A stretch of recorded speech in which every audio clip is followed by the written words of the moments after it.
चौधरी ख़ानदान के बारे में पंजाबी का ये स्लैंग जो है वो बिल्कुल ठीक साबित होगा कि चौधरी ख़ानदान दा पट्ठा बह गया। गल ये है कि वो ख़ानदान जो गुजरात का सबसे ताकतवर ख़ानदान ही नहीं था बल्कि उसके मुल्हिका ज़िले जो थे मंडी बहाउद्दीन हो गया, गुजरांवाला हो गया, सियालकोट, वहाँ तक भी इस ख़ानदान का असर व रसूख था। और ये ख़ानदान जो था अपनी कई चीज़ों की वजह से मशहूर था। अपने वालिद चौधरी शुजात के वालिद जो चौधरी ज़हूर अलाई ने इस ख़ानदान की दरअसल बुनियाद रखी थी। 16 एकड़ ज़मीन थी इनकी वरासती, लेकिन अब ये ख़ानदान जो है एक एक्सटेंडेड फैमिली है। चौधरी ज़हूर अलाई के बच्चे ही नहीं, उसके भतीजे भांजे सब जो हैं वो अरबपति हैं इस वक्त। तो ये उनकी जो ग्रोथ थी पिछले 30-40 सालों में हमने देखी, उसमें एक बुनियादी वजह जो कही जा रही थी वो ये थी कि इस फैमिली में बहुत ज़्यादा इत्तफ़ाक़ है। चौधरी शुजात और परवेज़ अलाई एक दूसरे के कज़न होने के बावजूद बड़ी अच्छी पार्टनरशिप थी इनकी। चौधरी परवेज़ पंजाब को चलाते थे, चौधरी शुजात मरकज़ की सियासत करते थे, और वजाहत चौधरी वजाहत का टैका जो था वो गुजरात और उसके मुल्हिका इलाक़ों पे था। जहाँ पे ज़ोर ज़बरदस्ती करनी पड़ती थी चौधरी वजाहत सामने आ जाते थे, और चौधरी वजाहत कमांडर के नाम पे मशहूर थे।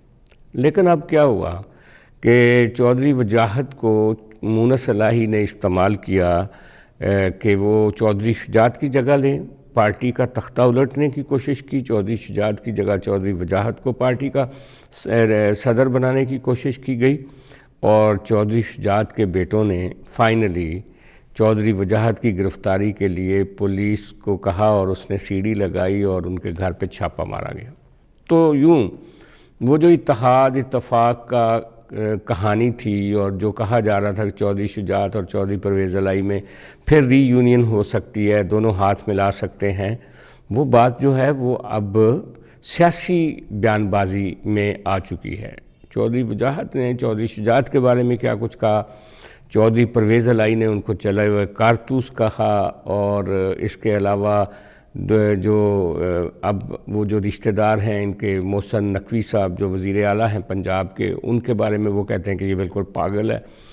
तो बात जो है वो लड़ाई झगड़ा जो था वो अब अखबारात में टेलीविज़न की सुर्खियों में आ गया है। तो ख़ानदान का रीयूनियन तो मुझे बिल्कुल नज़र नहीं आ रही आने वाले वक्त में। लेकिन अब देखना ये है कि वो जो फ़ाइट शुरू हुई थी, कज़न्स फ़ाइट, चौधरी परवेज़ अलाई और चौधरी शुजात हुसैन तो आलमोस्ट जो हैं वो इररिलेवेंट हो गए। अब लड़ाई बराह रास्त चौधरी मूनस अलाई की और चौधरी सालक की है। अब इसमें कौन जीतता है? अभी तक तो देखें कि चौधरी परवेज़ अलाई जो जब से उसने असेंबली तोड़ी है वो हमें लूज़र के तौर पे नज़र आ रहे हैं, और चौधरी सालक ने ना सिर्फ अपनी फैमिली का अपना दस्ते रास्त अपना हमजुल्फ जो है उसको ना सिर्फ वज़ीर आला पंजाब बनवा लिया है बल्कि अपने मुखालफिन को एक चेतावनी दी है, चैलेंज किया है उन्होंने गुजरात में, और उनके घर छापा मारा गया।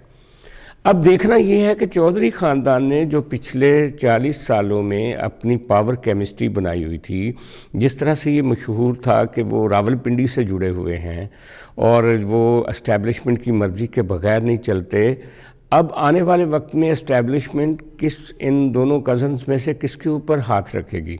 अभी तक तो खैर चौधरी सालक आगे हैं, लेकिन सवाल ये पैदा होता है कि चौधरी परवेज़ अलाई ने पिछले दिनों जब उनको इमरान खान साहब कह रहे थे कि आप असेंबलियाँ तोड़ दें, तो वो रावलपिंडी गए थे, और तासुर ये था कि वो चीफ़ ऑफ आर्मी स्टाफ साहब से मिल के आए हैं और उनसे हदायत लेकर आए।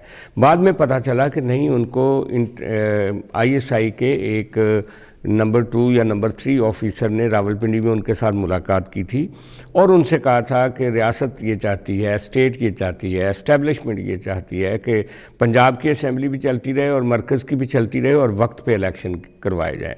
वो उन्होंने पैगाम आके इमरान खान साहब को दिया, जो कि उन्होंने इमरान खान साहब ने इस बात को तस्लीम नहीं किया। अब चौधरी परवेज़ अलाई ने अपने बेटे मूनस अलाई के कहने पे अपनी सियासत का सारा वज़न जो है वो इमरान खान की कश्ती में डाल दिया, और इमरान खान रावलपिंडी के इस वक्त बज़ाहिर ख़िलाफ़ खड़ा है। तो चौधरी परवेज़ अलाई को आने वाले वक्त में भी एस्टैब्लिशमेंट की आशीर्वाद जो नियर फ्यूचर है उसमें मुझे तो नज़र नहीं आ रही, और उसमें डेफिनेटली ये खला जो है वो चौधरी सालक ही फिल करेगा। फिर हम देखते हैं कि जो पावर کہ بڑے کھلاڑی ہیں پاکستان میں. اس سے پہلے چودھری برادران جو تھے وہ میاں نواز شریف کے ساتھ تھے. پھر جب جنرل مشرف آیا تو اس وقت ان کو ایک اپرچونٹی نظر آئی کہ جو نون لیگ تھی اس کے اندر انہوں نے ایک نقب لگائی اور ساری نون لیگ کو کاف لیگ میں شفٹ کر لیا اور پنجاب کی حکمرانی چودھری پرویز الہی کو مل گئی. اور اسی زمانے میں چودھری شجاعت بھی کچھ مہینوں کے لیے وزیر اعظم بن گئے تھے. تو اب وہ جو پاور کیمسٹری ہے، پھر اس کے بعد ہم نے دیکھا کہ چودھری شجاعت نے پیپلز پارٹی کے ساتھ آئس بریکنگ کی اور پرویز الہی کو نائب وزیر اعظم بنوا لیا پیپلز پارٹی کے زمانے میں. پھر پیپلز پارٹی کے ساتھ ایک اچھی کیمسٹری چل رہی تھی ان کی. اب دیکھنا ہے کہ سالک جو ہیں وہ مسلم لیگ نون اور پیپلز پارٹی دونوں کو اپنے ساتھ انگیج رکھتے ہیں، اور چودھری پرویز الہی اگر عمران خان کے ساتھ ہی رکتے ہیں تو بظاہر یہ لگ رہا ہے کہ آنے والا وقت بھی مجھے پی ڈی ایم کا ہی نظر آتا ہے، کیونکہ پی ڈی ایم اس وقت جو آئی ایم ایف کی شرائط مان کے اور یہ جو سمجھوتا کر رہی ہے اپنے ووٹ بینک کے اوپر، کیا وہ یہ الاؤ کر سکتے ہیں یا ان کی انڈرسٹینڈنگ یہ اتنی سی ہے کہ وہ اپنے آپ کو لوز کر لیں اور الیکشن جو ہے وہ عمران خان جیت جائے. تو لہٰذا مجھے نہیں لگتا کہ عمران خان کا یہ الیکشن ہے آنے والا الیکشن. اگر یہ پارٹیاں جو مل کے اس وقت حکومت کر رہی ہیں یہی الٹیمیٹلی سکسیڈ ہوں گی اور وہی اگلا الیکشن بنائیں گی. پاور کمبینیشن اس ملک کا ابھی تک تو یہی بتاتا ہے. تو جو سالک ہیں وہ جس گروپ میں کھڑے ہیں وہی اسی گروپ کے پاس پاور ہے. چودھری مونس الہی نے مزاحمت کا راستہ چنا ہے، عمران خان کا راستہ چنا ہے. ان کا خیال ہے کہ عمران خان اتنا پاپولر ہے کہ ری پول میں جب پنجاب اسمبلی دوبارہ الیکٹ ہو کے آئے گی تو اتنے لوگ ان کے ساتھ شامل ہوں گے کہ وہ اب پنجاب میں وزیر اعلیٰ بن جائیں گے. لیکن ان کو یہ بھی اندازہ ہونا چاہیے کہ اگر عمران خان صاحب نے اب تک شاہ محمود قریشی کو وزیر اعلیٰ نہیں بنایا، اگر اب تک جہانگیر ترین کو پارٹی چھوڑنی پڑی تھی جس نے سب سے زیادہ سرمایہ کاری کی تھی اس پارٹی کے اوپر، اور پھر اور کئی جو بڑے سینئر رہنما ہیں وہ جو توقعات لے کر آئے تھے پی ٹی آئی میں وہ الٹیمیٹلی ایرریلیونٹ ہو گئے، سائیڈ لائن کر دیے گئے. تو عمران خان کی اپنی ایک سیاست ہے، یہ وہی عمران خان کی سیاست ہے جب وہ چودھری مونس الہی کو فیڈرل منسٹر بنانے کے لیے تیار نہیں تھا اور چودھری روز ان پہ پریشر ڈالتے تھے. وہ کہہ رہے تھے کہ چودھری سالک کو بنا لیں، اور اس وقت کہا جاتا تھا چودھری برادران کی طرف سے، چودھری شجاعت جو پارٹی اپنے خاندان کے سربراہ تھے، پارٹی کے سربراہ تھے، وہ کہتے تھے کہ جو ہم نے نام دیا ہے مونس الہی کا آپ اس کو ہی بنائیں. اور یہ بھی درست بات ہے کہ مونس الہی کی چونکہ ماموں ہیں چودھری شجاعت اور چچا تایا بھی ہیں، تو مونس الہی کی سب سے زیادہ اگر کسی سے پیار تھا فیملی میں اور محبت تھی تو وہ چودھری شجاعت کے ساتھ تھی.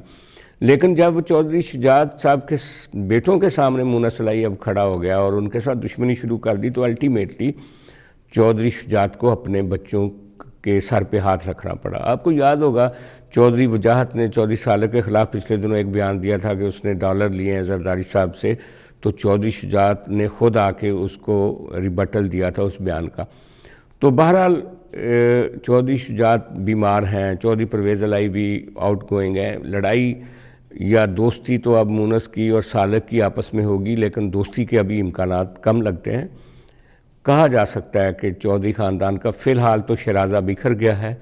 آنے والا وقت ہی بتائے گا کہ کیا مونس الہی میں اور چودھری سالک میں اتنی دانش سمجھ بوجھ ہوگی کہ وہ اس خاندان کو پھر اکٹھا کر سکیں، یا اسی طرح یہ خاندان تتر بتر رہے گا. یہ تو آنے والا وقت ہی بتائے گا.